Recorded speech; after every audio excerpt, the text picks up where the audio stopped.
morning. So my name is Brock Zevan. I am a life coach, business coach, real estate, and also a dad. Been fortunate, had my kids last night, was really excited. Bryce woke up in the middle of the night and crying for me. So that was a nice little pleasant joy this morning, or whatever time period he woke me up at. And so he came crawling into my bed.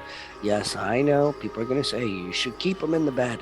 There's certain battles I fight. All right. And so he climbed into the bed with me, and we finished the night off strong. So just very blessed and fortunate with these two little ones. And so just excited. We do this every Monday through Friday, 8:15 to right around 8:30-ish. Today is Stump the Chump Day. I love Stump the Chump. This is where you really get to pick my brain, ask me any question whatsoever. And it could be some of the ugly stuff that I've been through, guys.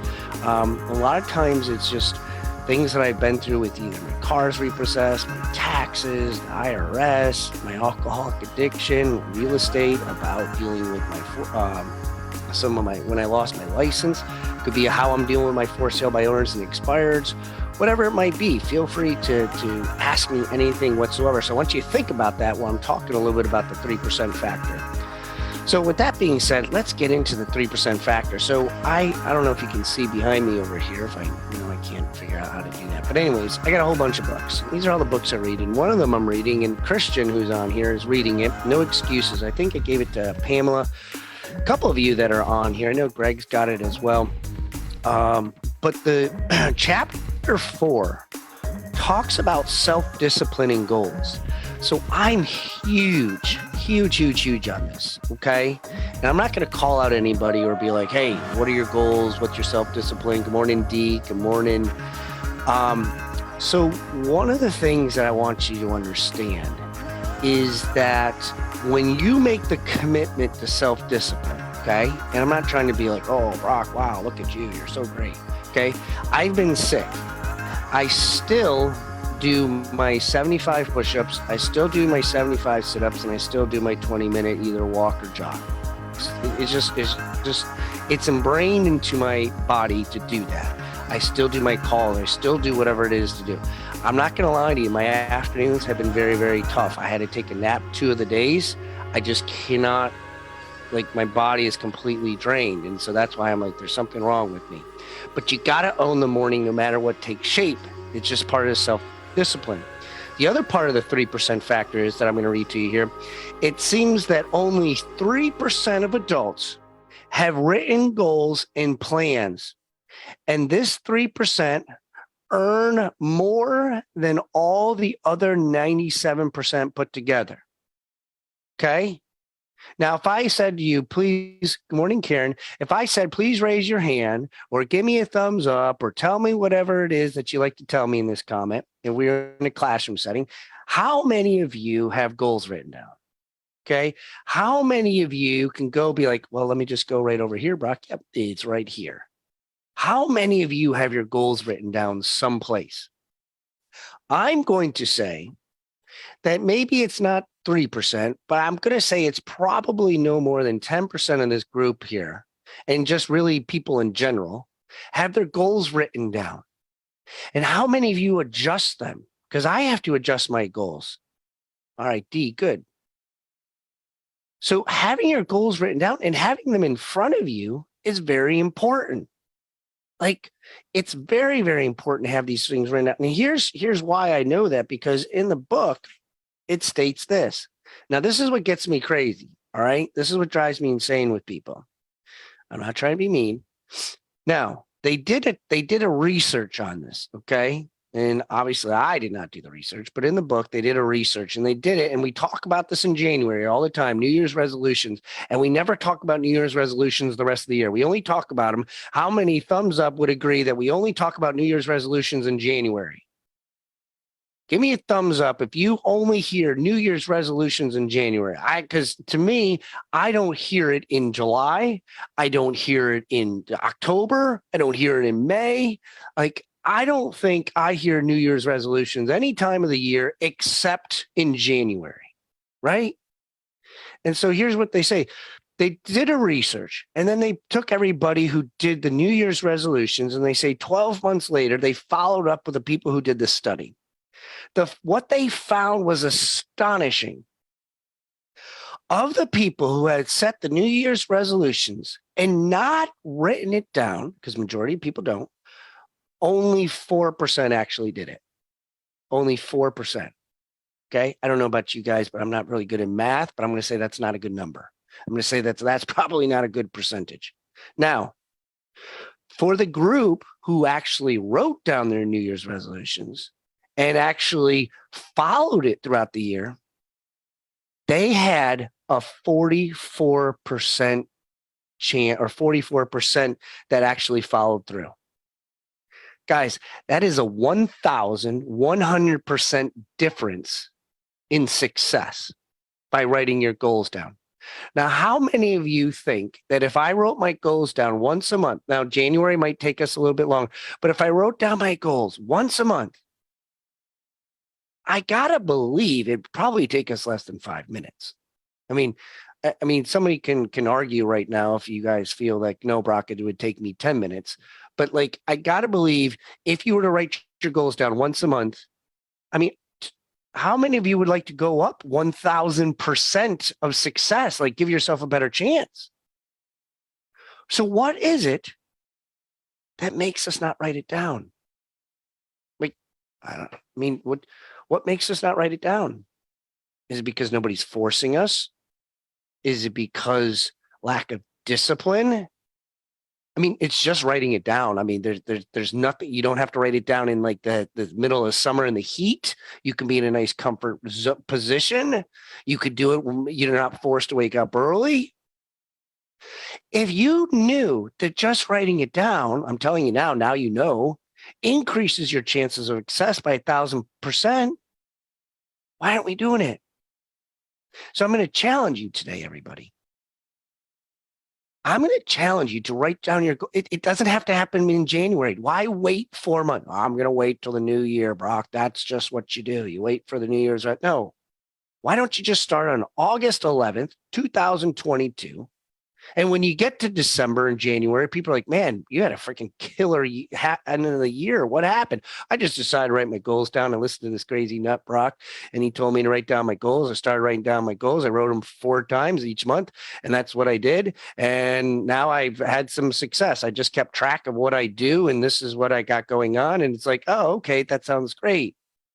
I put it in my calendar. I actually got a binder and it just tells me I have to get this many listings, this many calls. I don't know. It just clicked. It just clicked. And Greg, you brought up a really good point. The fear of actually writing it down, the fear is not doing it because we get a letdown. Guys, you know how many times I failed? You know how many times I said I was going to do something and it didn't happen? You know how many times I've had to have something put in my face that still put in my face about when I lost my license for a year. And people think it offends me. I tell them, thank you for the compliment for actually digging up my stuff 3 years ago, finding it, copy pasting it, and texting it to me. Some even give me screenshots. And this happens once a month. You might be like, seriously, Brock?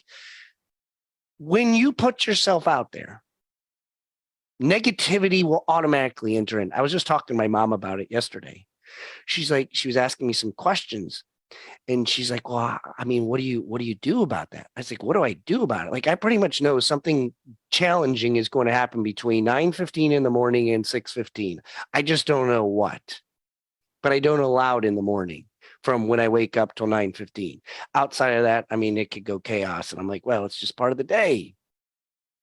But the fear it's removed from my brain. Like, I don't fear anything during the day. It's like something is going to happen and I prepare myself for that each morning. It's part of my goals. It's part of my habits. It's part of what I do, my self-discipline for how I prepare myself. This market is going to continue to shift. How do I prepare myself? Christian and I were talking about it today. I consistently make my phone calls. And I'm not trying, like, listen, guys, I'm not trying to make you feel bad because I'm sick. I'm just like, I really, really don't feel good. Okay. but I don't use an excuse. Wendy said to me, I think I told you guys the other day, she's like, I thought you were coming over. I said, I can't yet until I finish my calls. She's like, I thought you were sick. I am sick, but I have to finish these 12 dials. She's like, you're a nut. I said, I know I am, but it's the only thing I know how to do because at some point next week, when I freaking land 4 listings and 4 appointments, I'm going to be like, that's why I did it last week. That's what makes me do what I do today when I'm not sick or when I'm sick. Okay, I'm done. I'm done. Write your goals down, guys. Write them down. That's all you got to do. Write them today. Just write down 2 goals that you want to finish at the end of this month. That's all you got to do. Text them to me. I'm not going to be like, oh my goodness, this is crazy. No, write them down. I have crazy goals, guys. Crazy. All right. Who's got something for me? I'm feeling alive and kicking right now. Must be my medicine kicking in. Who's got something for me? Tell me something that you want to say, a question you have for me, anything at all. I don't care. Somebody give me something because you guys been a little quiet this morning. So somebody give me something.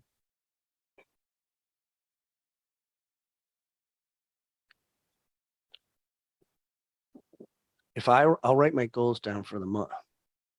Cool. Thank you, D. D's going to write her goals down, put them in the Facebook group. That is awesome. That's accountability to its top. And I actually will match you and I'll put my goals down that I have for August too. I'll put mine in there. Cool. Hey, Brock. Accountability. Share a quote with you from this book that I'm reading, Eat That Frog, Brian Tracy. I don't remember who it was. I didn't write it, but I put it as my background on my computer. It says, goes with what you're talking about today. It says, losers try to escape from their fears and drudgery with activities that are tension relieving. Winners are motivated by their desires towards activities that are goal achieving. Yep. That was good. It was really good. Coincide with what you're talking about today. Desire. Yeah. No, I love it. I love it. That's what it's all about. It's about sharing experiences, sharing stories, sharing what we read. And the word that I loved out of that, what you said, was desire. Desire is something like, I just remember when I was young, oh man, look at that girl, or I desire this ice cream. I desire to me is such a strong word. And it's like the other word, committed. Committed is another strong word in my mind.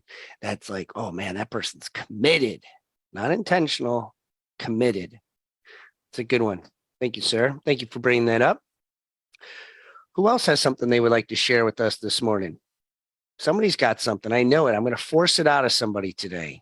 I've got something. There, I knew it. I knew it was going to be somebody I haven't talked to in a while. What's up? What's going on, Braden? It's also about a book that I've been reading, but I read at the beginning of the year, and it's about something you said as well, about how most people usually set their goals at the beginning of the year, and then it trickles off. And I think it's funny because my wife and I talk about this every year. At the beginning of the year, the gym is packed. In January, February, it trickles off, and by March, it's back to normal. And then, in January, again, it's packed again. But this book is called The 12-Week Year. I read at the beginning of the year, and he talks about how if you break up your yearly goals into 4 smaller quarterly years, he calls it.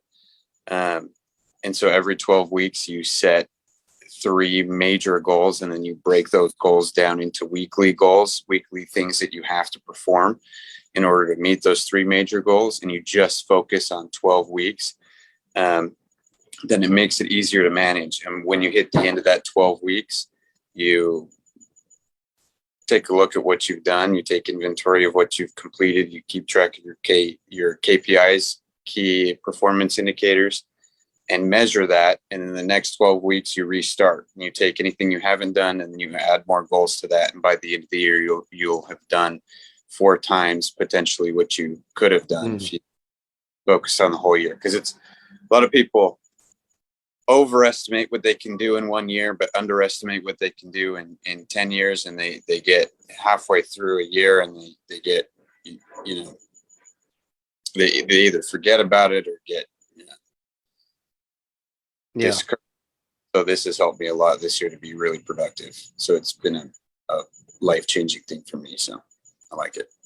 Well, I appreciate you sharing, because that's the third time this week somebody has brought that book to my attention. So I just like wrote it down, like, all right, Brock, you gotta go to Amazon, buy that book. One of the guys I'm coaching up in Michigan, he has that, and he has a very successful team up there, and he's really like the 12-week yearbook. And the other thing I'm gonna challenge you this on, Braden, because when Andy told me, the guy I'm coaching up in Michigan told me about it, I said this was my question to him, and this will be my question to you. Okay, a lot of times we write goals down.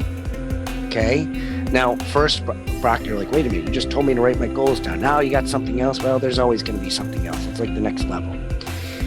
I would ask you this. If you don't make your goals that quarter, you mentioned that I would take them and I'd write them down and I would filter them and put them into the next 12 weeks or whatever. I would challenge you to write down what your consequence is if you didn't reach your goal. Because if you don't have a consequence, then, like, okay, I didn't get it. Let me just write it over here. So, and I'm going to tell this to you guys. I shouldn't tell you, but I'm going to. But this is the magnitude of how I was engraved when I lost my real estate license. I had to go and I had to do something catastrophic because I couldn't miss my goal. And something that is dear to me, as we all know, is my kids. And so when I share this with you, please don't think I'm a bad person, but this is how extreme you sometimes be. So like, financially, sometimes it doesn't work. And what you do, like, sometimes people say, okay, I'll pay like $100 or $500 to like a political side that I don't agree with or whatever else. Well, I heard this one that this guy did, and I was like, ooh, that would really, really make me not do it. So I had to write a check for $500 to an abortion clinic and give it to them if I didn't make my goals. That was my consequence. Okay. That was my extreme of where I needed to go to make sure that I never missed my goal. See, if you don't hit it, all we do is we move it from one piece of paper to the next. See, if you don't pay your mortgage for 3 months, there's going to be a foreclosure notice. Like, there's an extreme consequence that comes into it. We can't not hit our goals, guys. So you have to make sure. I love this book. I love everything about it. And I want to challenge you, Braden, and those of you that have these goals down, like, what's your consequence? What do you have to do? Like, I tell people all the time, if you don't get your calls in this week, I think on Saturdays you should have to door knock. Why? The consequence doesn't have to be financially, but the consequence is you door knocking, what you don't like to do on a Saturday, and spending time with your family. You now have to door knock and hopefully a business. So it's like a positive consequence. So I challenge you out there that are doing these goals to have a consequence, make it positive. It doesn't have to be extreme as mine, but have yourself a consequence that you got out there so it helps you. And then the other important thing is make sure that you tell somebody, just like a New Year's resolution. If it's you and your significant other, great. All right. I typically don't use, like, mine. Like, Mike Kastner is one of them because he says things to me that irk me. And so if I don't get it, he'll say certain things to me. And now I have a coach that is at a different level that he also holds me to it. So, and I also had Kate, who was, she was the one that her and I talked about the whole, the abortion clinic. And that was a hard, heavy one. And she would call me every single day at 3:00. Where am I? And I would be down to the sometimes I'd be like, well, you don't understand. She's like, no, I have the check. Don't make me do this. But that's the level of you got to get to, or not get to, but a consequence. So, all right. Anybody else or anything else that anybody wants to say? Or Braden, anything you want to conclude with? You're good. Cool. Thank you for sharing on that. And Christian, thank you for sharing. Anybody in Facebook world got anything? D, thank you very much. I'm glad you like those ideas. Yeah, guys, you got to have consequences. You got to have consequences on your goals and what you do. And they don't have to be, they can be small little things like, hey, I got to go run a mile today because I didn't get in my dials. Okay. Running a mile is good. It helps you out. If that's what you're trying to do, get a workout in at the same time, but now you got to run an extra mile. Whatever it is, find some things that pushes you to being able to do it. Ed Myatt expands on that and breaks it down in 3 6-hour days. Yep. When I was drinking, I had to break my days into 1 hour, and then I was able to break it into 6 hours, and then I got to 12 hours, and then I finally made it through not drinking for one day. Like, you got to break it down whatever it is. Sandy says losers will come at you with negativity. Winners will ask you what you're doing. Yep. Very true. Very true. All right, guys. Great stuff. I know I'm going to the doctors, Mike. Yes, I know. I've been trying to suck it up. I really have been. Facebook world, thank you so much for being on here.